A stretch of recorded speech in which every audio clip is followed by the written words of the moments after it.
വിഴിഞ്ഞം തീരത്തടിഞ്ഞ കണ്ടെയ്നറുകൾ നീക്കം ചെയ്യുന്നതിനുള്ള നടപടികളും ആരംഭിച്ചു. വിഴിഞ്ഞം തുറമുഖ ടഗ് ബോട്ട് എത്തി കണ്ടെയ്നറുകൾ തുറമുഖത്തേക്ക് മാറ്റാൻ ശ്രമം നടക്കുകയാണ്. അഖിൽ പാലോട്ട് മഠമാണ് വിഴിഞ്ഞത്ത് നിന്നും ചേരുന്നത്. അഖിൽ, എങ്ങനെയാണ് ഈ നടപടിക്രമങ്ങൾ അവിടെ പുരോഗമിക്കുന്നത്?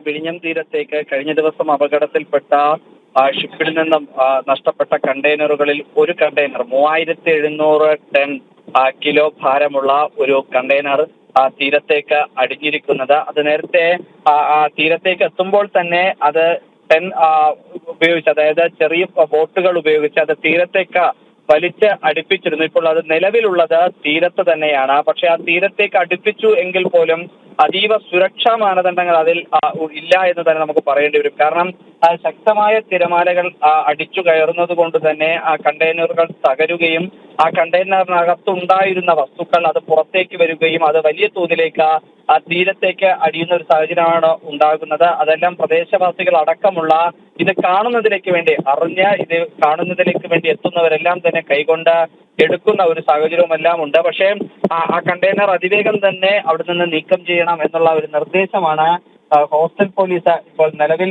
നൽകിയിരിക്കുന്നത്. എന്തായാലും കണ്ടെയ്നർ പൂർണ്ണമായും അത് നീക്കം ചെയ്യാൻ സാധിച്ചിട്ടില്ല. കണ്ടെയ്നർ ഇപ്പോഴും തീരത്ത് തുടരുകയാണ്. നീലിമ.